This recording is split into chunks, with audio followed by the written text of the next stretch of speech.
लोकसभा निर्वाचन 2024 का घमासान शुरू हो चुका है। तिथियां घोषित हो गई हैं। 7 चरणों में मतदान होगा। यहाँ पे एक बात, एक सांसद संसदीय क्षेत्र में चुनाव लड़ने के लिए एक प्रत्याशी के लिए 95 लाख रुपए तक व्यय करने की अनुमति निर्वाचन आयोग की तरफ से है और ऐसे नियम हैं। आखिर यह क्यों आवश्यक है? जब भारत के संविधान में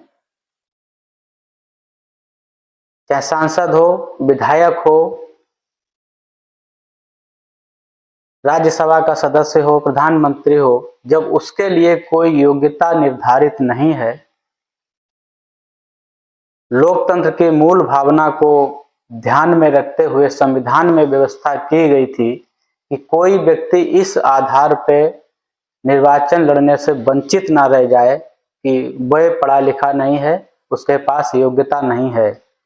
तब ऐसी व्यवस्था क्यों की जाती है कि लोकसभा निर्वाचन में चुनाव लड़ने वाले प्रत्याशी को आय की सीमा, उसे वहाँ निर्वाचन क्षेत्र में व्यय करने की सीमा जो होती है वो 95 लाख निर्धारित की जाती है। आखिर क्यों? ये सवाल आपको पूछना चाहिए, समझना चाहिए।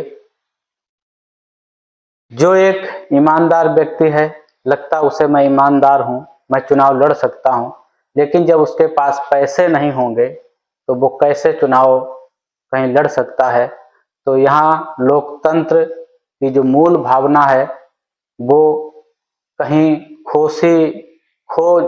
खोती जा रही है धीरे धीरे। पैसे के दम पे चुनाव होने लगे हैं।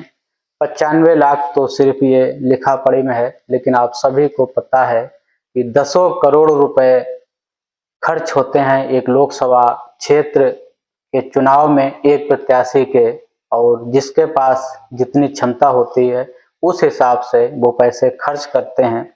इतना पैसा खर्च करके जब चुनाव जीत के कोई व्यक्ति जाता है और उस पार्टी की अगर सरकार नहीं बनती है तो वही सांसद खुद को 25 से 50 करोड़ रुपए में बेच देता है दूसरी पार्टी को, और पार्टियां अपने हिसाब से उनका इस्तेमाल करती हैं।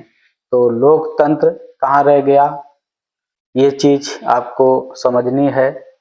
मंशा जो संविधान की थी, जो संविधान में व्यवस्था की गई है, वो कहीं धीरे धीरे बिखरती हुई नजर आ रही है। चुनाव पैसों के हो गए। पैसों से विधायक सांसद खरीदे जाते हैं, सरकार खरीदती है उन्हें, बड़े लोग खरीदते हैं, और वहीं सरकारों को उद्योगपति खरीद लेते हैं, उन्हें वो अपने हिसाब से चलाते हैं। ये आप इसके लिए कहाँ तक सहमत हैं? आपका विचार इस पे क्या है? आप इस वीडियो पे टिप्पणी में लिखिएगा, और हमारे चैनल पे अगर आप नए हैं तो चैनल को सब्सक्राइब कर लीजिएगा, वीडियो को लाइक और शेयर भी कर दीजिएगा।